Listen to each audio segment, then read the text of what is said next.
Well, wonderful. Well, it just struck noon here in Chicago, and so we are going to get started with our conversation with Avivah Wittenberg-Cox, and we are grateful for you joining us. This is an intimate audience, and many of you already know the Leadership in Society initiative that is hosting it, so I'll just share briefly that this is an initiative that aims to support distinguished individuals who seek to develop really meaningful encore chapters for themselves and for society. And the most exciting news that we don't want to miss any moments in sharing is that this initiative became real 2.5 weeks ago when our inaugural cohort joined us here in Hyde Park. We have 20 people that are truly among the most extraordinary leaders that we've ever imagined. And we are absolutely thrilled that they have come from around the world, from all sectors and backgrounds, to Hyde Park to discover, imagine, and activate their next chapters. And a couple of them are actually joining this gathering. And so during the small group breakouts, you'll get to know them and hear more. Let me just share the agenda for our time together, and then we'll get right into discussion with Avivah. So we're going to take the first 35 minutes to have a conversation with Avivah Wittenberg-Cox, who is a thought leader specializing in gender and generational balance, and who advises on leadership, the future of work, longevity, and the consequences of 60-year careers. And then we're going to turn this over into small group discussions. We have the capacity to break out into 4 groups and aim for about 8 to 10 people in each of those groups. And so we'll be doing that for the last 25 minutes and really eager to hear from you and hear what you're thinking about as you imagine your next chapters. And so with that, let me take down my screen and I'll spotlight Avivah so that we can have our conversation with you. And there we go. Hello, Avivah. How are you? I'm very well, Seth. Lovely to be with you. Well, it's wonderful to be with you. We're very excited for this conversation and very grateful for the insight that you bring to the entire field, which through LSI we're now a part of. And I want to get started by really giving context on how you entered this area of longevity, because I think it's a fascinating story and it really speaks to how the world is changing. And so I want to talk about the experiences before you started 21st, your consulting firm that led you to this work. And I know that it comes from both your professional coaching as well as your own personal experiences in life. And so, yeah, can you just talk a little bit about your story, the Avivah story before coming to this, and what sparked your curiosity about the longevity economy? With pleasure. So I'm not sure I started on the longevity economy, but as for so many of us, I imagine on this call, you adapt to life through a series of crises or past professional experiences. So I've spent the last 25 years working on a related but rather strange topic of gender balance in the business world, and I've really devoted many a decade to this across more than 40 countries, dozens of sectors, lots and lots of multinationals, on how do you build gender balance across large, complex organizations. And how I pivoted to gender balance. One, I got a little tired of the gender topic. There's a form of burnout I learned at Harvard, which is just, a little too long in the same space, trying to change the same issues. And a personal one, a personal life quake of divorce at 50, like a lot of 49-year-old women you might meet or be married to. You get really restless at 49, at the end of what I call the second quarter.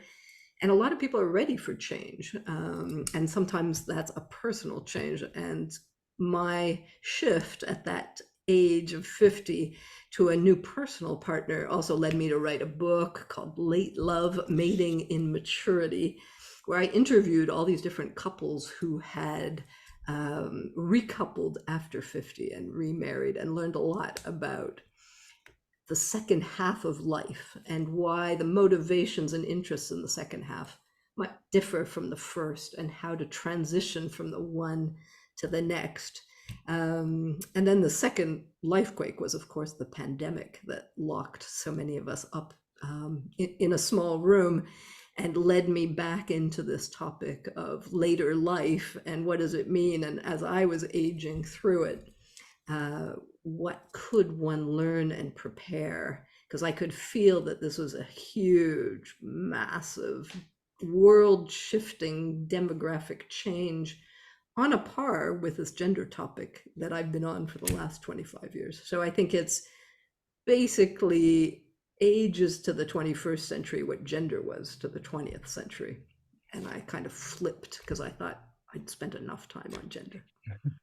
Well, so you decide to go deeper into this topic. You're sparked both by some of those coaching conversations and by your own observation that you can have a whole new chapter, right, later in life, in your case in love, but in life more broadly.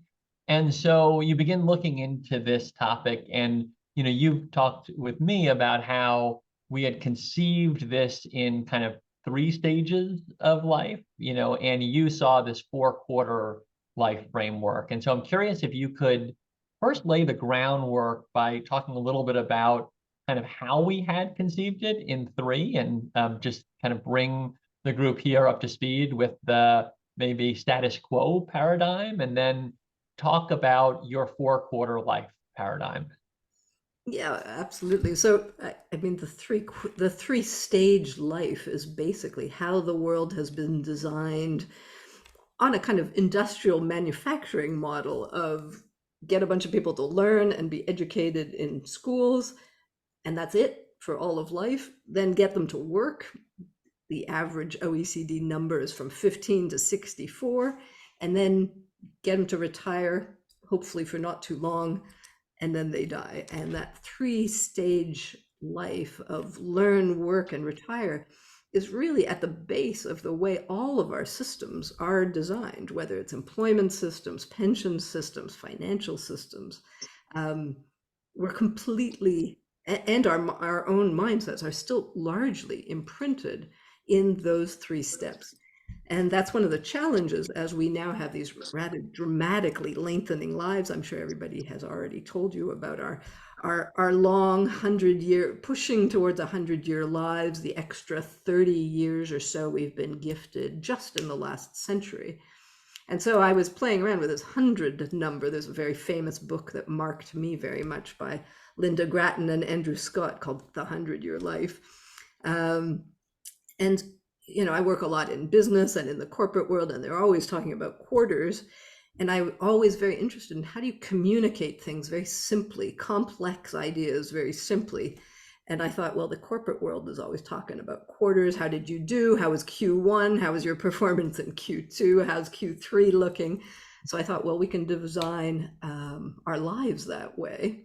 It's not very academic. It's a little bit more math.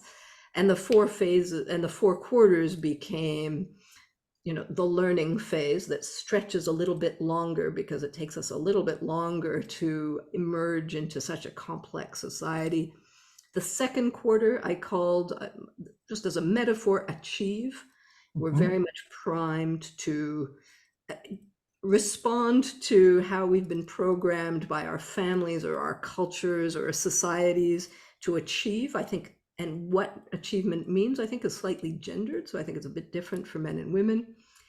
The third quarter, the years from 50 to 75 that I assume a good number of us are in, is, I think, the really new thing that we haven't quite been able to name and tame. And I call it becoming, because I think for a lot of people, this is the gift we've been given. It's this extended, mature adulthood where we are suddenly older, more experienced, we know ourselves much better, we've done all the extrinsic proving ourselves, and now we can become much more intrinsically driven and explore who do we really want to become when we grow up in a much more self-aware and mature way. And then the 4th quarter, which I promise I will work on when I get to 70, which I'm not at yet, is I call harvesting. And I think it's very clear to me that there are very different ways of aging in the world, a good one and a not so good one. And the more we can try and grow right from Q1 to create a really plentiful, fulfilling Q4, I think will be of some interest. And right now, we're not very well prepared, neither for Q3 nor Q4. Well, and what I love about what you're describing is, and I've read this in another author, that longevity does not mean extending old age, right? It's opening up a whole new chapter of life, and I think that's something that we're just coming to as a society. That this is not about now getting 20 years for golf or getting this much that you can just have as your end. That most people actually, when they do the psychological and happiness research, don't find adequate satisfaction in doing that for long periods of time. That actually this is opening up, and I love your way of framing it, especially for people who have reached accomplishment, they've fulfilled much of that extrinsic motivation. It's this opportunity for that intrinsic. Obviously there's a lot of different metaphors. David Brooks calls it the second mountain. You've got strength to strength coming from that psalm that Arthur Brooks references. But this idea of how do you move from the extrinsic to the intrinsic is, I think, a really interesting way to think about this movement from Q2 to Q3. So I want to go deeper in Q3 because I think that's you're right, where a lot of people here are in, and where a lot of people are really curious, because that's even though it changes every stage of life now that you have this longevity, that's probably the one most changed because it's the whole new chapter in this sequence. And so as we think about Q3, maybe it's worth starting with the challenges, because you've done a lot of research, you've coached a lot of people. What makes it difficult to have a successful Q3? To come back to your analogy, what makes it really hard for people to look intrinsically at what motivates them, to think about those values? What are the roadblocks? And then we'll talk about some of the ways that you and other efforts are trying to address those. I think the biggest one is nobody knows it exists. Yeah. So one of the biggest challenges is we just keep going on Q2. And I Yeah. think certain societies, American workaholic ones par excellence, just keep going till they drop or can't or get sick, and miss kind of this whole idea that maybe there's this whole other chapter where you can become something else, do something else, marry somebody. I mean, all of these sort of big changes isn't really what we expect of grown-ups, right? We expect it of 20-year-olds. And what happens in Q3 is kind of like Groundhog Day. It's like, oh my God, we're doing 20s again. What do I want to be when I grow up? Is a new question, because we've got so much longer ahead. And maybe we don't want to keep doing what we're doing for another 20 or 30 years. And that horizon, that kind of receding horizon, is one of the sort of ringing bells on asking themselves questions. But I'd say the other big obstacle is it's incredibly emotional, or can be. It can be quite turbulent, quite disturbing. Most of the people I interview in this are a little undone, right? They're a little restless. They don't know why. They think they should be happy. They have everything. Why do they feel this way?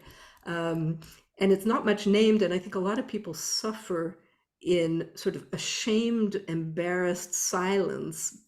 They don't really know who to talk to. They're often surrounded in their peer groups by people who may not feel that way, who are quite content with the old three phase, who might be talking about golf and retirement, which might be a horror to many who usually find themselves in programs like yours, right? And I think finding that and normalizing that this is a normal human development. This is not a midlife crisis. It's a pretty predictable shift. And that if we want to get good at Q3, it actually takes quite a bit of preparation. And the earlier we come to that realization, it's really nice if you know this at 40 rather than at 55 or 60, because then you can pace. One of the biggest impacts of the new Q3 potentially is not just on the opening and air it gives to Q3ers to become, but on the relief and pacing it can give to Q2s to not be under so much pressure to juggle an almost impossible equation. Yeah, well, that raises all sorts of really interesting structural issues, which we may not have time for here because so many structures were set up in a different age. I mean, I think in our own university context, there's a certain approach to tenure, right? So, your most productive years really need to be in that Q2 period. You need to get to certain bars. Of course, all those things structured in a time that is very different from the lifespan and, approach today, right? So it'll be interesting to see how as longevity continues, structures adapt or don't, and we see kind of expectations following that. Let me And come though I to work with yeah, companies. I just right, on that point, I work with companies who are almost entirely designed only for Q2. They don't want right. to. They don't want to hear about Q3. Not yet, anyway.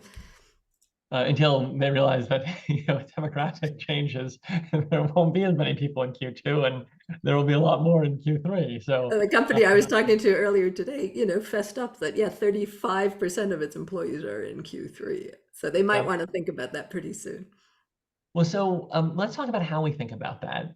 You've really been a leader in thinking about how we prepare people for Q3 and how we help people navigate in Q3. Obviously, we're here as hosting with the Leadership in Society Initiative Fellowship that is a year-long deep discovery approach for people that have the time and eminence to be able to spend that kind of both resource and real talent on designing and activating a next chapter. That is what you called in Forbes the gold standard, but there are many ways of approaching this. And I think you've really worked to begin democratizing this area. And I'm curious if you could just talk about how you've approached that democratization of Q3 discovery and planning. The trouble with the gold standard is it takes quite a lot of gold to get in, right? Yeah. Uh, and so when we think that one of the challenges, like I live in the UK, one of the challenges is a lot of Q3ers have not returned to work after the pandemic. And so they're actually 500,000 workers short from pre-pandemic levels. And so the question is, how do we quickly, quite urgently, and massively help people rethink, because the challenge is on multiple levels. It's an individual one, it's a couples one, it's a corporate one, and a country one. I call it the 4 C's, right? Careers, couples, companies, and countries. Um, so there's kind of a lot of work to be done. I was at the OECD earlier this week, and so many things have to change, including mindsets and vocabularies, and simply just naming and recognizing this new phenomenon in a way that the people in it won't reject. And so Mhm. the OECD had this big report that they published talking about senior workers that were from, I think it was 55 to 64. And I said, I don't really want to be a senior worker. I'm not thrilled by that label. Can we find new labels? And so the 4 quarters is strangely a rather easy. I would love if you would all leave this call and start talking about I'm in Q3 and my kids are in Q2 and this company is not working across these quarters.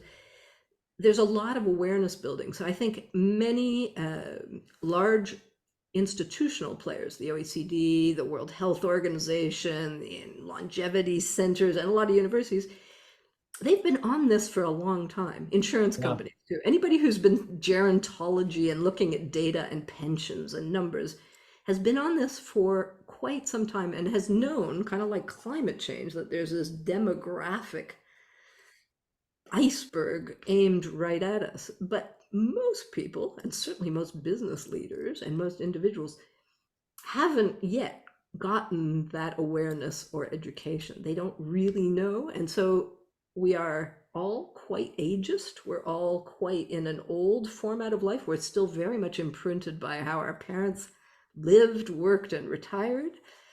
We compare ourselves to them. And we're going to have entirely different life courses. And so, how I've tried to just initially do something very simple one, I'm part of a coalition here in the UK called the Midlife Coalition. It was originally called the Midlife Coalition. Now it's called Careers Can Change. And it's a whole bunch of different coaches, companies, and firms that are offering different services on how to get people to wake up to this idea. I've created a very short, because I went for a year to Harvard. You guys are signed up for 9 months at Chicago. My question was, in 5 hours, 3 sessions online, can I get people to grasp at least the basics of there's something big happening and it's going to affect you and your company? Can you do something about it? And I started something online called the Midlife Rethink that is a very quick injection, which offers some of the pillars that you have already designed into your program, right? It's awareness about the issue. It's a community of like-minded people who want to embrace the next chapter. And it's an idea that you can explore and change new ideas, new things with kind of beginner's mind, that you can start again at something you don't have to be super expert at. Well, so I have just one more question, Aviva, and then we're going to come to audience questions. So please use your reaction tabs to raise your hands or chat in your questions. Or in a moment, we will make sure you can just unmute and share your question directly. But the question for you, Aviva, you mentioned ageism. It remains one of the few, in my experience, openly tolerated forms of discrimination. It remains one of the few that is still legally codified in some ways, so longevity has taken place, but a lot of rules, for example, in partnership-based firms or other settings, are still that you need to exit at a certain age, no matter what the science may say about brain capacity or development at those stages. I know this is something that you've looked a lot at. You're working with many companies on it. Can you talk a little bit about how we change our mindsets about age and aging? Because I think that's one thing that hasn't changed as much as longevity has over the past few decades. So I'm going to do a lot of comparison of age and gender, right? Because Yeah. ageism is kind of like sexism, and you see how fast that's changed, right? So prepare yourselves. We're on for a long ride here, and I just want to hats off to Claudia Golden, who won the Nobel Prize for Economics this week, and her work and her last book, which charts 100 years of work and family conciliation in getting women into the labor force. I think we're setting off for something relatively similar. This age thing is relatively new. As I say, specialists have been on it for some time, but the vast majority of people are just starting, I think, post-pandemic to get this anywhere in the mainstream media, in any kind of way that affects individual thinking.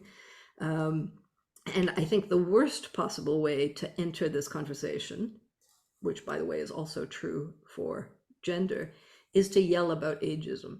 It's Right. not helpful. It's particularly not helpful in organizational settings of any kind. We just have to recognize it's a new phenomenon, and what we need is education, not accusation. And we're very good in our divisive world, angry as we are and outraged at almost everything, is to yell. And really what we need is to really understand and reformat how we think about age, how we experience it. I mean, it's very interesting that we have an election where everybody keeps saying these presidents are too old to run, but they are, and they're rewiring our ideas of what age is in the meantime. But I think it's going to be a lot like gender. It should not be framed, I was trying to plead this at the OECD, as a diversity dimension. That's the worst possible thing we'll do, which companies you can be guaranteed will do. It's going to, everybody's asking to have age added to the list of D&I initiatives, which is a pretty effective way of killing the thing, because it's so much bigger than one minority among many that we're going to want to be inclusive of. This is going to transform countries, systems, GDPs, economies, and we have to really rethink how we live and run economies with fewer people, older people, entirely new demographic shapes we've never experienced as a species. And it's going to take a lot of leadership. You will all be role models in showing the way just by what you've just done, which is go back to school at this age and phase to create and craft a next chapter. That's a good way to start. And that's a powerful educational role modeling. Well, so we've got some similar questions here in the chat. So I want to go where the energy is. Both Henry and Don are asking about where they are in this question of Q3 or Q4. And Henry and Don, I'm wondering if either of you would come off mute and maybe just share a tiny bit about your story, so that we could answer that question even better. And also, we find often one person's story is an entry into many others. And so, yeah, we'll see. Henry or Don, open to sharing more about who you are. You're welcome to unmute if so. And if not, I'll just put that question directly to Avivah. Yeah, go for it, Henry. Okay, that's fine. Hello, everybody. Greetings from Oregon. I look at the various career stages as helping me define which quarter I'm in. And I don't think it matters what number you put on it. It's really what's happening in it. And so I had a definite corporate stage, a definite sort of venture capital entrepreneurial stage. I then, at about age 60, began to repot towards mental health. And suddenly in Q4, if that's where I am, to my surprise, the business part of my career has resurfaced, but in a very entrepreneurial mode. And I'm trying to prepare to have the mental health part be more of the end game than it is at the moment. Part of this is, of course, financially related. And I think the other thing I'd like to comment on here is why am I here? I have some pretty clear ideas about what I could do for my Q4. I could do my music. I could do my mental health. I can keep responding to projects that drift across. But I'm here to see what else is possible. What if I took a year out and said, okay, I've got those things I could do. They're not going to go away. I've learned how to restart things that had to lay fallow for a while. So that's really why I'm here. And I guess that's what I think maybe Q4 means is you're willing to go into completely uncharted territory just because you want to find out what's there. And that's a luxury if you can afford it. But I question is it just money or is it a state of mind? Can anybody do this, or do you have to have the money to afford it? That's enough about me. Story and great questions. Thank you, Henry. And I'll turn that back to Avivah, just with the context that that is a specific use case that I think fits exactly why we designed LSI, that we wanted people to be able to expand their horizons and not automatically on autopilot move from, talent to direct proximate experience in that next chapter, but be able to take a step back, see everything, and then decide if the guitar or mental health are the right answer or another one. But Avivah, why don't you talk about this globally and how to think about it? And then Henry, we'll come back to your comment if you have one. And then I see yours, Donna. Go for it, Avivah. Henry, I love your energy and contribution, and you make me think of this quote that I'm always using, which is don't just do something, sit there. And I think particularly this kind of high energy type A personality achievers, yeah, we can do and new things keep coming up. But I do think that there's an adult development phase to life where we hunger at some point for deeper, more profound, more connected, more relational, more self-awareness, and more harvesting of meaning, sense making. What's it all about? What's it for? And what's the legacy that we're going to leave? And I think that really deserves time and space that a lot of people don't necessarily make. I think it's partly linked to money, but not entirely. I think an examined life, as the famous quote would have it, is what Q4 is about. I see, Donna, your hand. Yeah, do you want to share your question next? Just unmute on your screen and then we'll hear you. Although we don't hear you yet. You're still on mute on our side. Well, oh, there we go. Perfect. Go for it. Okay, thank you. Yes, I am Q3, was climbing corporate ladder, oil industry as I was younger. Husband got transferred to Chicago from LA, so that was a life change. And then immediately after a few years of work, did not realize he had early onset Alzheimer's and lost his job. And we had to retool. We ended up moving to 8 acres, organic farming, sheep and vegetables. And for 23 years, we did that. I just lost him a year and a half ago. I was caregiving both he and my mom with Alzheimer's at home. Broke my back, so now I'm disabled with a new look on life because it's not the golden years. There's no retirement. So my message to everyone is front load life. May not make sense economically, but I am very thankful we had the 23 years to be farming. And I've been very active in the advocacy for small scale and organic farming in the industry. And now my other passion is to be the advocate for the disabled and the needs of caregiving and, family members with Alzheimer's. So yeah, it doesn't make a lot of sense money-wise. My husband was in finance, and I was very pleased that he was willing to take that leap, because sometimes it's reverse economics. It's why you don't have to spend. You're out there in farm country and you're not tempted with all the gadgetries of life. And, when COVID hit, people started learning that. And I think it's a good opportunity. And I kind of chuckle because they're like, how do you deal with it? I'm like, I've been kind of living it for the last 23 years, isolated, and especially the last 10, pretty much was locked down with the caregiving, but no regrets. And I'm just looking forward to trying to figure out what I want to be when I grow up. Well, I always use that phrase too. So kindred spirit there. Well, a profound and a beautiful and touching example, Donna. Thank you. And I mean, maybe we can put the question to you this way, Avivah, for our final question, because I know we're going to enter breakouts and then we want to hear everyone's story, is how do you think about, what are very real differences in people's ability to engage these quarters? This came up in Henry's comments too, based on health, based on wealth, based on all of these factors. How do you think about, you clearly believe in this for everyone, but it looks differently across different dimensions. And I'm curious if you could just speak to that. I mean, I think, we've heard two great examples of different ways to approach this, but I don't know if you have like a way of thinking about this lens globally as we think about the movement as a whole.